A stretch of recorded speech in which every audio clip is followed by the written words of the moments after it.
हमारे देश के प्रधानमंत्री जब किसी बात को कहते हैं तो लोग बड़ी उसे गंभीरता से लेते हैं। उन्होंने हाल ही में एक बयान दिया जिसमें उन्होंने कहा कि अभी वो प्रथा, वो सम्मान अभी हमारे देश में सैनिकों को नहीं मिलता है जो उन्हें मिलना चाहिए। बाहर के देशों में अगर आप जाएंगे तो देखेंगे कि जब बाहर किसी को सैनिक दिखता है, किसी आम नागरिक को कोई सैनिक दिखता है, तो वो उसे उठकर खड़े होकर सैल्यूट करता है, चाहे वो कहीं पर भी हो। अगर वो घर में होगा बंदा और सैनिक बाहर निकलेगा तो वो बाहर छत पे से ही भली सैल्यूट करे, पर सैल्यूट एक बार को जरूर करेगा। पर आज हमारे देश में ये प्रथा अभी नहीं आई है। यहाँ पर अगर आप सामने से सैनिक निकल जाएगा तो उसे मतलब वो सम्मान ही नहीं मिलेगा जिसका वो हकदार है। जहाँ पर वो सैनिक मरता है, जो देश की रक्षा कर रहा है, अगर उसे वो सम्मान नहीं मिल रहा तो किसी आम नागरिक को भी उस सम्मान का कोई अधिकार नहीं है। और ये बात उन्होंने नहीं की, प्रधानमंत्री ने, ये मैं कह रहा हूँ कि उन्हें किसी चीज का, उन्हें उन सम्मान का अधिकार नहीं है आम नागरिक को। यदि वो देश के सैनिक को वो सम्मान नहीं दे सकते तो वो सम्मान उन्हें मिलने का भी कोई हक नहीं है। तो बस मैं यही कहना चाहूंगा, उन्होंने ये कहा है, जो प्रधानमंत्री जी हैं उन्होंने ये कहा है कि आप लोग भी कोशिश कीजिए कि आप भी वो सम्मान हमारे देश के सैनिकों को दे पाएं जो हमारे देश से बाहर के लोग हैं वो देते हैं, जो विदेश के लोग हैं वो अपने सैनिकों को देते हैं।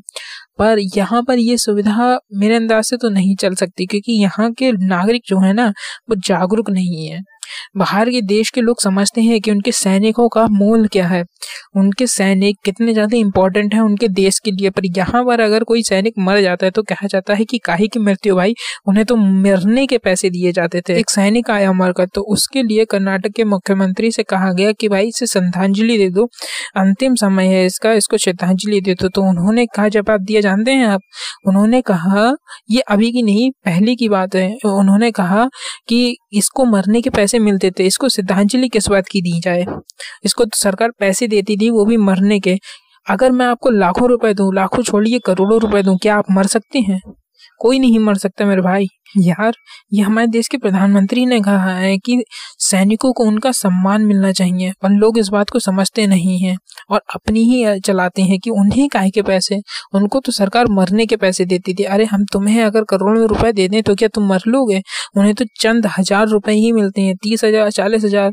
एक सैनिक की आम सैलरी जो होती है वो 20,000 30,000 से ऊपर नहीं होती है। जो एक 4th क्लास का सैनिक होता है ना, उसकी सैलरी इतनी ही होती है 40,000। और वो इतने में क्या मरने को तैयार हो जाएगा? कौन इंसान इतनी रुपए में मरने के लिए तैयार हो जाएगा? सैनिक हमारे देश की एक वो कड़ी है जिसके बिना ये पूरा देश अधूरा है, और लोग इस बात को नहीं समझते हैं।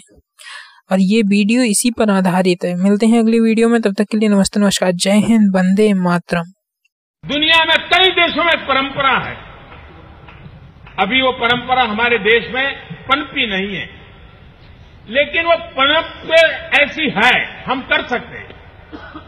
आपने देखा होगा कि दुनिया के किसी देश में, मान लीजिए आप एयरपोर्ट पर बैठे हैं,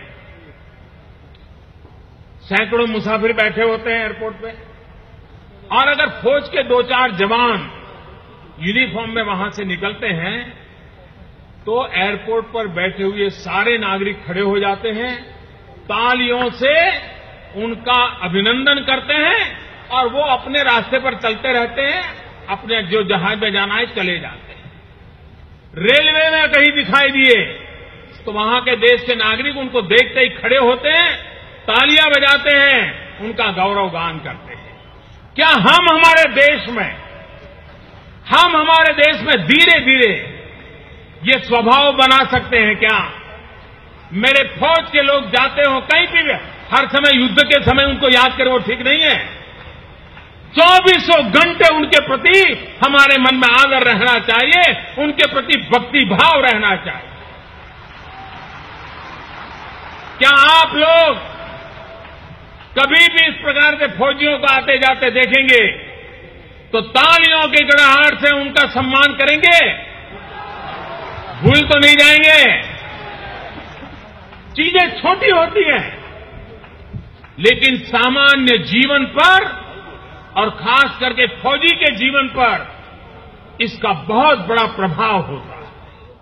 तेरा धर्मा तू, तेरा सब कुछ मैं, तेरा सब कुछ तू।